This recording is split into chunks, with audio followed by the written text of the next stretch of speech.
Le diabète, une maladie chronique qui touche toutes les populations. Au Congo, le nombre des patients diabétiques est en nette augmentation et de manière exponentielle. Pour lutter contre cette maladie, un projet a été lancé officiellement ce 14 octobre par le gouvernement congolais avec l'appui de l'OMS Congo. Un projet qui vise à renforcer la disponibilité et l'accès à des soins de santé de qualité pour les maladies non transmissibles sévères. Les docteurs Sir Judikael Pasiluamba et Stélie Grace Leza ont présenté les stratégies de ce projet ainsi que les résultats de la mise en œuvre de la phase pilote de la stratégie européenne. Auparavant, la prise en charge au niveau des centres de santé intégrés était un peu difficile. Mais maintenant, avec les stratégies WUPEN et le PEN+, qui va être mis en œuvre très prochainement, il devient plus facile maintenant d'avoir des soins de qualité au niveau des centres de santé primaires. L'objectif de cette journée mondiale du diabète sous le thème « Diabète et bien-être », faire connaître la pathologie, sa prise en charge et les moyens de sa prévention. Cette journée, comme le ministre de la Santé et de la Population l'a dit hier, est une occasion pour nous tous, décideurs politiques, professionnels de santé, partenaires techniques et financiers et les communautés, de nous investir davantage, à savoir la drépanocytose, le cancer, les maladies cardiovasculaires, les bronchopnéumopathies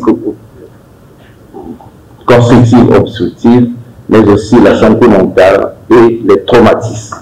Avec la remise symbolique de matériel pour la mise en œuvre du dit projet par l'OMS au gouvernement congolais, un pas important est posé vers la prise en charge de qualité des personnes vivant avec le diabète. Ce thème appelle surtout à une approche holistique de la prise en charge du diabète qui intègre 4 grandes composantes, à savoir des soins complets qui comprennent un soutien en matière de santé mentale, une bonne nutrition et l'accès aux médicaments essentiels, dont l'insuline. Des environnements favorables qui permettent aux individus de faire les choix éclairés de vie saine.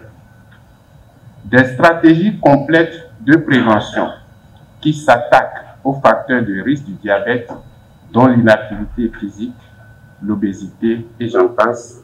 Et enfin, l'engagement communautaire qui va permettre de fournir aux personnes atteintes du diabète des accompagnements familiaux et sociaux et réduire la stigmatisation et ainsi contribuer à leur bien-être.